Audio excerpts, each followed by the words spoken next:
Hi, I'm Nicole Hauk from Circle H Stables. Glad to meet everybody. I'm here to show everyone how to correctly measure and blanket horses with the upcoming weather coming in. First of all, you need to measure correctly. You always want to measure from the center of their breast, chest, across their point of shoulder, up to the middle of their tail. And that'll give you an idea of how big your blanket needs to be. This horse in particular measures 84. So she's 84 inches from that point to the tail point. I don't have a tape measure to measure the whole way, so I use a couple of pieces of twine or rope or whatever you have, and then just use your tape measure. So this is how I like blankets to look on my horses. It's not too long. If they lay down, they're not going to get their feet tangled in the straps.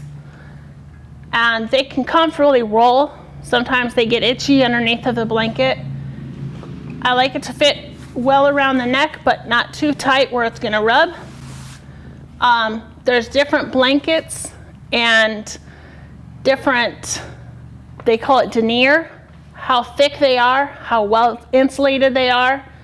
There's sheets, there's fleece, there's a really heavy blanket, and then this is considered a medium weight blanket.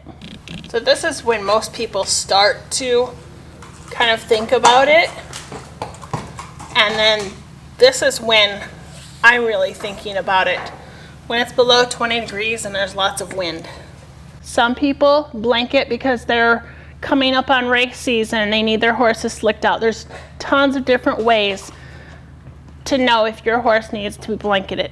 If you just have a riding horse, usually 50 to 60 degrees, you're gonna need a sheet or a light sheet. And then it just goes up from there. So if it's below 20 degrees, that's when you need something like this, or maybe even a little bit heavier. So we're gonna correctly blanket this horse. So you want to make sure that all of your straps are correctly buckled. You want to make sure that all of your buckles are buckled completely up so that you don't have any rips in your blankets. Blankets are expensive. And you don't want the horse to get hurt. So chest, I like it snug around their chest, but not too snug so that it's going to rub. Do up my buckle all the way. All right, and then belly straps. You're going to cross your belly straps. So crisscross. Your back strap is going to go up to the front buckle, and your front strap is going to go to your back buckle. And it's going to be a little bit loose, but not too loose that it can slip off. That way they can't get their feet caught in it. Same thing with the backs. Back strap, I do the one and buckle it up. On your other side, you're going to take your back strap, fit it through the opposite side so that it's crisscrossed, and then do it just like you normally would.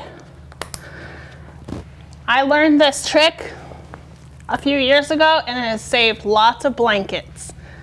They can't get their legs caught in this and it rips the back straps off.